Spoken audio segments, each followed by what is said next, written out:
named Typing. Malie Perales. Prop your pillow up.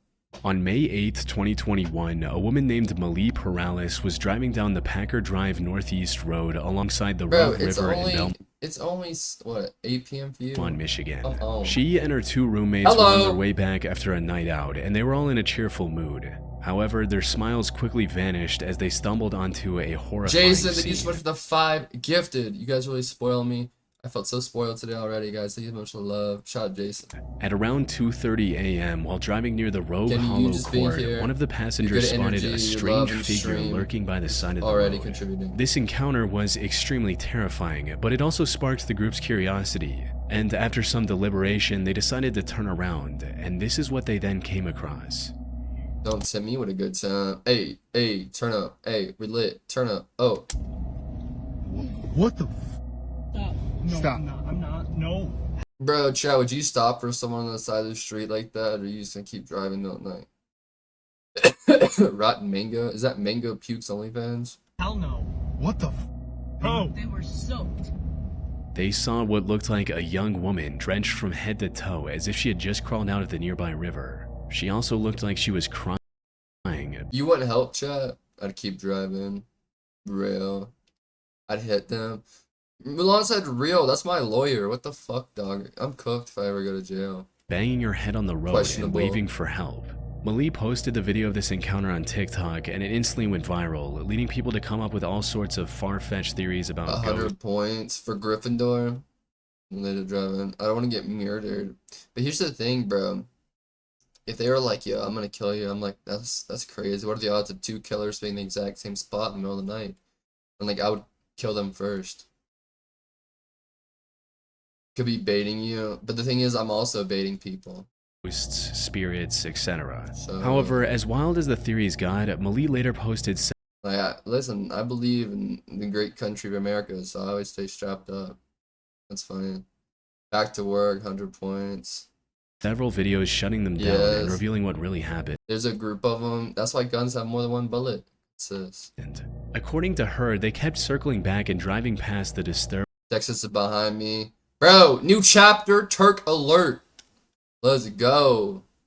I'm so excited for this new arc of your life. I'm excited. The woman several times after recording the first video to make sure she was okay. While none of them had the nerve to get out. Texas Turk, bro. He's gonna be North Carolina Turk soon. The car and approach her, they did call the cops and waited nearby until help arrived. The woman was then taken to a nearby hospital where she was treated for cold exposure. As it turns out, she somehow fell into the Rogue River from the east side and swam across it onto the road. Nice. Yep, she had to have come up out of the water. Yep, there's a dig spot there. A dig spot. So she came up from down there. That's had to have been why she was so wet. The ground's still wet the next day. In this chapter. I was in the last chapter. The spot that she had left. I don't know why.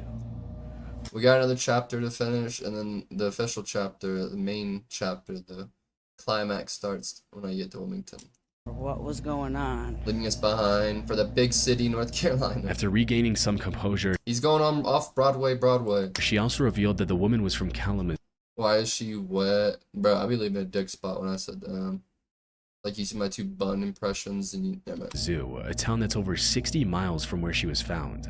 However, she had no recollection of how she got to Belmont and dick spot. You guys are so immature. Grow up. And fell in a river so far away from home. She could have died. From what we know, she was most likely experiencing a severe mental break, where her memory gap was caused by a rare condition known as fugue state, something we covered in our previous video on the most disturbing mental disorders. For those who don't know, a fugue state is a rare condition where a person suddenly loses their memory and starts acting like someone else. They might wander off, travel long distances, or do things completely out of character without realizing anything is wrong. Like titties. It's usually triggered by extreme stress or trauma, and once it's over, the person often has no memory of what happened. And while this condition is quite rare, all the signs suggest that's exactly what happened to this mysterious woman from Kalamazoo, especially since the authorities later found her car parked behind a random house just east of the river. She likely drove to that neighborhood on her own, but had zero memory of doing so, which fits perfectly with the known symptoms of fugue state. Malie also shared her video in a local Facebook group, hoping to find more answers about what went down. Unfortunately, Why the didn't she responses share it she with received weren't police? as helpful as she'd hoped, since most people in the neighborhood believed the screaming and noises were just the sounds of a wild animal, like a coyote. But there were a few responses that deepened the mystery, What up, like this one person who remembered meeting her earlier that same night, stating, "Saw this person between Van Dam and Packer Woods around 10:15 p.m. Friday. Asked her if she needed help, to which she responded no." Another person also mentioned hearing about a God woman damn, walking that's into just his good. neighbor's house, yelling hello Hello. 3 times and then leaving on her own. And while this added further evidence supporting the fugue state theory, these responses still left a key question unanswered. Who was she? So it's Malie tried to scrumptious. contact both the police and the hospital for answers, but despite her insistence, both the police officers and the hospital staff refused to reveal her real name. That said, we still have enough information to make an educated guess. Based on everything, it was a 28-year-old Chinese woman who went missing from Kalamazoo on May 6, 2021. Before her disappearance, she Damn. told her friends that she felt like she was being What's the followed video lore? Missing people found alive by a stalker she met online. on video. Unfortunately, these are the only details about her case. She was just overwhelmed by paranoia.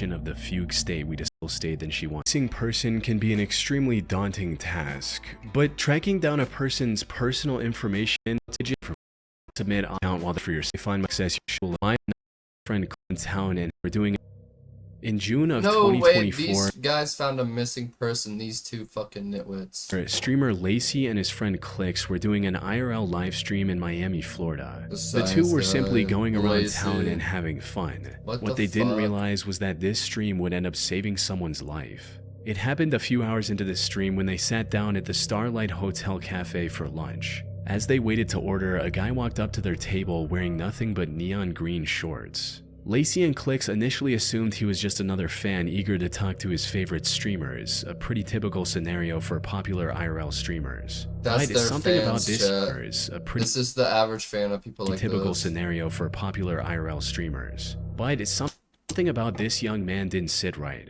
He was trying He's to keep a tan as conversation hell. going, but his words were slurred and nothing he said really made sense. Hey, are you sparring, bro? Are you sparring? Yo, you good, bro? Yo, what? The streamers figured he was either drunk or on some kind of drugs. For content, they started poking fun at him a bit before shifting their focus back to their stream. But the guy continued to linger around, acting very odd and saying Bro's got no unintelligible booty. sentences for the next half hour or so before That's the finally girl leaving with them that for name. good. The streamer simply labeled it as an odd interaction from someone under the influence of something or another and continued on with their stream.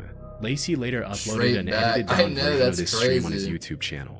Not And a wide that's when he back, got a an long email that back. made him realize the significance of what they had just caught on camera. 2 days after this video went up, Lacey received an email from a man named Trent claiming to be the brother of the guy seen in green shorts. It read, "Hello, my name is Trent Coleman, and my missing little brother from Michigan was on Clicks and Lacey's stream in Miami. He was wearing green Damn, all shorts the way and they were from making fun Michigan? of him. He is not on drugs, he is schizophrenic, and he is 17 years old. If someone can contact me about this, I would be so thankful. He has been missing for 3 months, and his case was put on homicide in Michigan."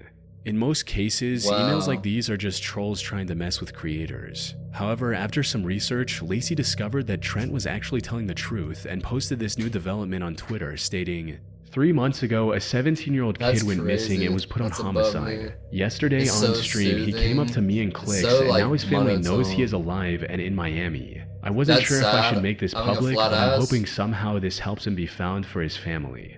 In Oh, the reply to missing his kid. tweet, Lacey also attached an article that provided additional details about the case. Apparently, the teenager's name was Troy Coleman, and he had been missing from his home Troy? in Michigan since May of Why are all 2024. Troys crazy? According to the article, Troy was last seen in Mount Morris Township around 9:30 a.m. on May 17th. In the 3 months since his disappearance, he had somehow traveled from Michigan all the way to Miami with no medication, Hey, no money, he's and no clear lit. explanation of how he got there. This was extremely concerning considering Troy's lack of vital medication for his schizophrenia was known to cause serious hallucinations. His sudden reappearance only deepened the mystery. With no leads and no logical explanation, Michigan police were left Small so booties baffled that they matter. even began investigating Listen, his case as a potential Small booties are booties. He has 0. It's not about the size of the butt, bro. It's about the shape. It's about the hang of it. It's about the jiggle. There's a lot of things that go into a nice butt. Okay. potential homicide. So the fact that Yeah, Troy those small randomly bubble appeared on butts, Lacey big and Clicks' butts, stream medium. and his brother just so happened to be watching that stream was nothing short of a real. miracle. But somehow, the coincidences keep piling up, and what happened next made the whole situation even stranger. While Troy was still on stream, another young fan approached the two streamers and tried to strike up a conversation. However, before he could even introduce himself, Troy interrupted them again and started saying something to the younger fan. He was still talking incoherently, which made the streamers even more uncomfortable and confused about his intentions. During this time, he also gave the younger fan the styrofoam cup he was holding. The young boy quickly took a sip of whatever was in the cup and walked away. Lacey's cameraman noticed the exchange and immediately pointed it out to the streamer. By now, they were convinced that Troy was on drugs, and that raised a serious concern. Had he just given the kid something laced? Not wanting to ignore it, Lacey decided to confront Troy, asking him directly what was in the cup. But to their surprise, Troy's answer was a lot more coherent than expected. He simply stated that it was just a soft drink from that shit can go in their cans. I'm saying. Is that Clicks? Yeah, it's Clicks and Lacey. Beacon Hotel. How do you know who Clicks is, man? What was in that drink? You a Fortniter? Yeah. You gave it to him. It was Coke from Beacon Hotel. Like Coca-Cola? Yeah. Making sure you gave it to the kid. I gave it to a kid. This coincidental interaction gave authorities the crucial lead they needed. Troy was, in fact, staying at the very hotel he had... How the fuck was he staying at such a nice hotel if he was just some dude who wandered off? Don't judge me. Bro, you were a Clicks fan? Oh, Lord.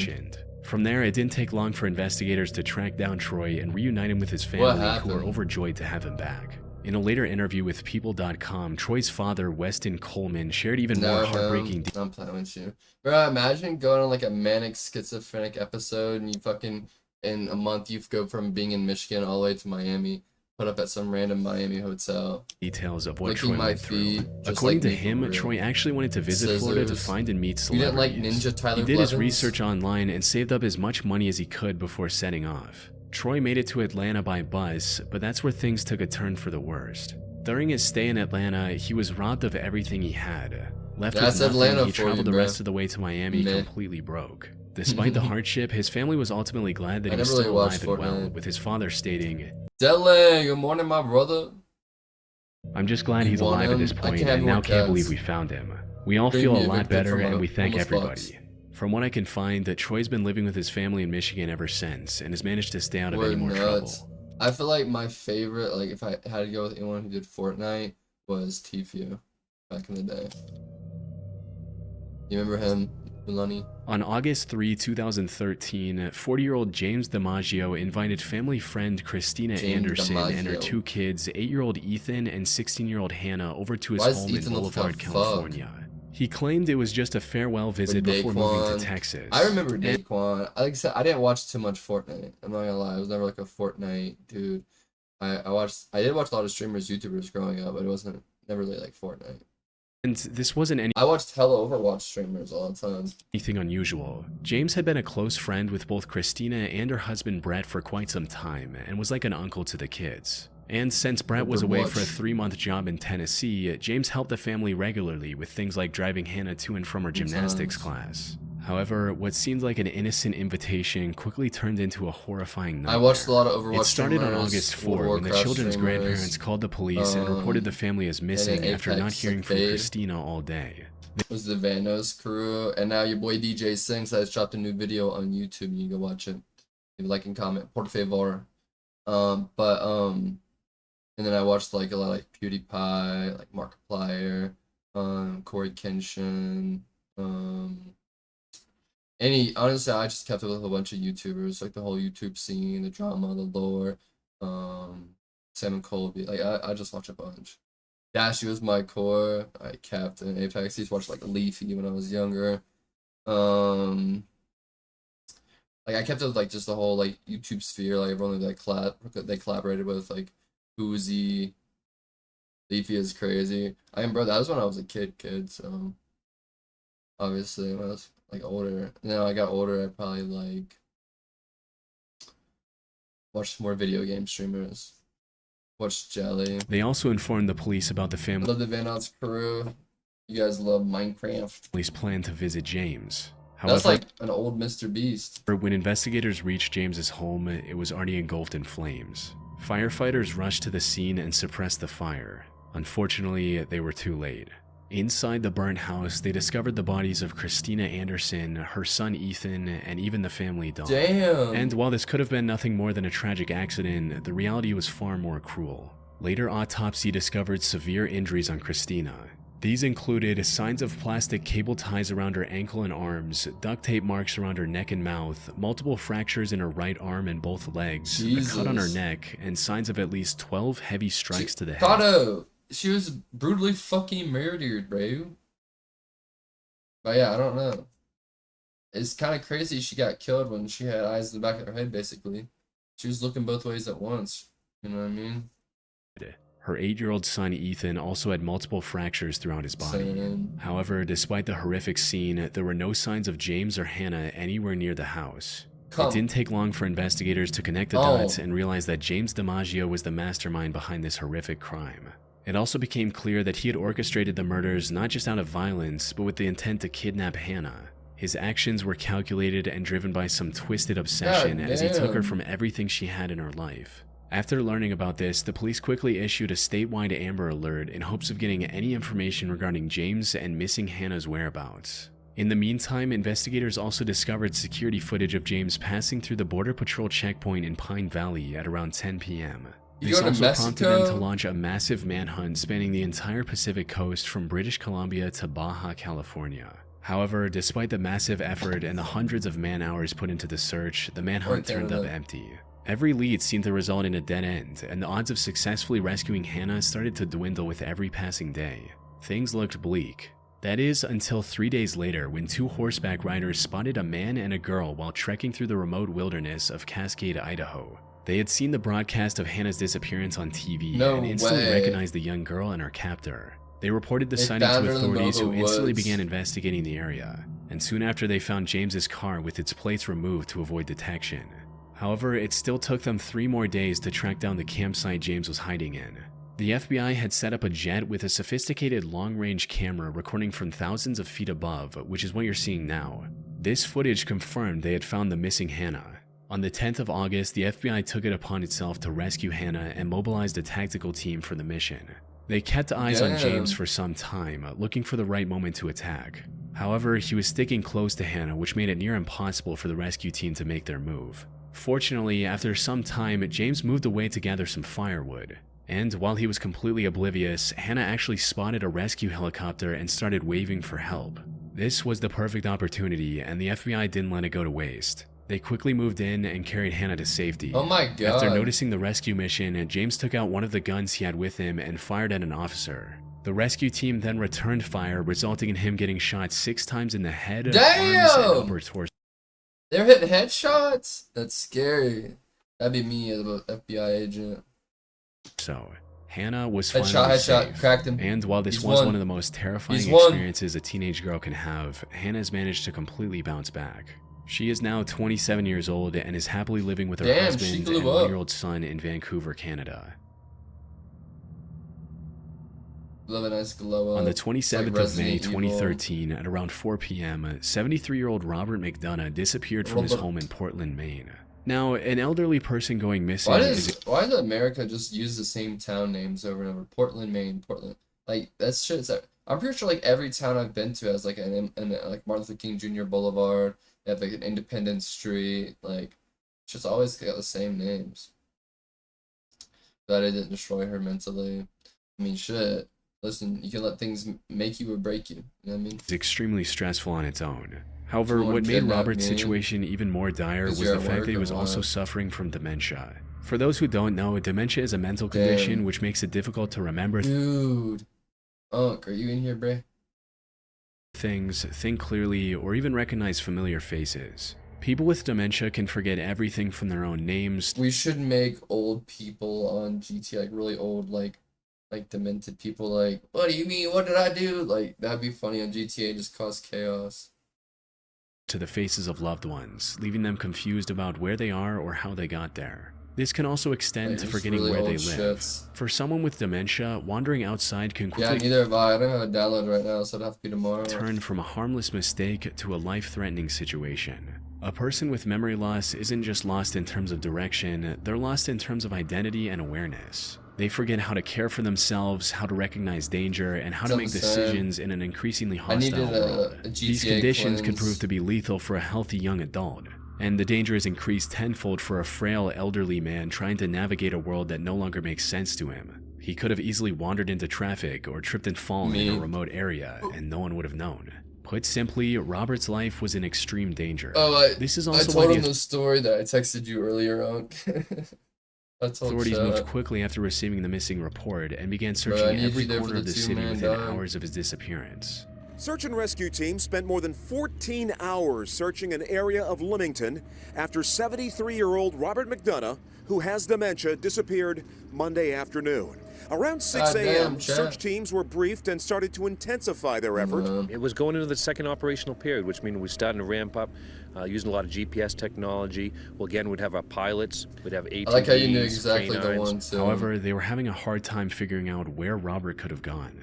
When someone with dementia goes missing, searching for them is not like searching for someone who's just wandered off. In most cases, they don't even realize they're lost at all. They might walk aimlessly or even Yeah, you're a couple shades too light. retrace the same steps without ever reaching Her familiar name was a ground. dead giveaway too. Their confusion can Autumn. send them in any direction, You say Robert McDonough? far from where they should be. But then, about That's 14 creepy. hours into the search, something happened that no one saw Is that your coming. last name? On May 28 at 6:30 a.m., a reporter from Portland's local network was recording a section about the disappearance of Robert on the street, when, out of nowhere, an old man walked into the frame. That's creepy. I've never even heard of that last name before.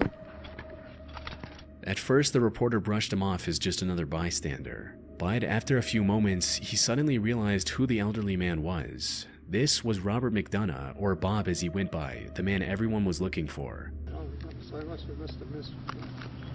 Anybody give a phone call? I'm calling the warden service there at the department. This is Bob. You identify him as Bob McDonough? I think so. It's Bob McDonough. Yeah. He looks a lot like a guy. Watch yourself. Watch yourself here, sir. Yeah. That's Bob McDonough. Fortunately, he was completely Damn. unharmed, despite being out in the An Irish last name. cold all night. Upon realizing his My food real quick. It's eats time. identity, the news crew immediately contacted the authorities. And it wasn't long before Robert was reunited with his family. But here's the thing. Robert returning like this was nothing more than a stroke of good luck. While his story had a somewhat happy ending, it could have just as easily turned into an irreparable loss. How random. It could have been set up.